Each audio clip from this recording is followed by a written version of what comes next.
Mickey Smith Jr. here with another Simply Sax session. And remember, these lessons are just kind of to help inspire you and give you some food for thought in your musical journey. And hopefully this is beneficial for anybody of any age or any level. Today I want to talk to you. I'm going to be doing a workshop later today where I'm speaking to improvisation and musical creativity. And consider this: when we think about jazz, one of the critical elements of jazz, one of the most distinctive elements of jazz, is the use of improvisation as a form of medium in the music. Well, improvisation, for those that are not familiar with it, is the ability to basically make up an idea off the top of your head.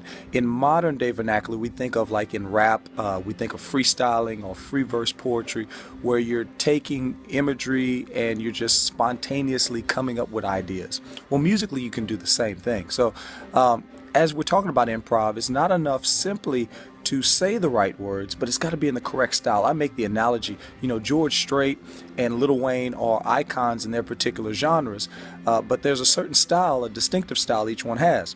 As great as George Strait is, I really don't want to hear George Strait do rap. And as masterful as Lil Wayne may be in the rap game, I don't really want to hear Lil Wayne do country. Why? Not because they're not talented, not because they possess or lack a certain vocabulary, but because when it comes across, the style is distinctive for their particular genre. So consider this: it's not always what you play.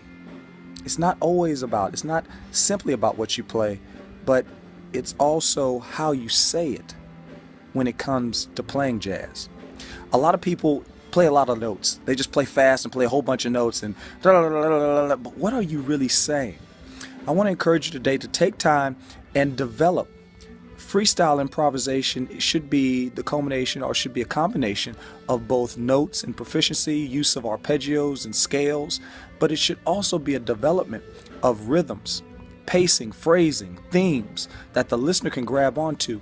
And not to mention, there's beauty in silence. Just as I'm speaking and I pause, you want to make sure that you give your audience time to absorb and to take in what you're trying to say. So keep these thoughts in mind and check out my website, MickeySmithJr.com.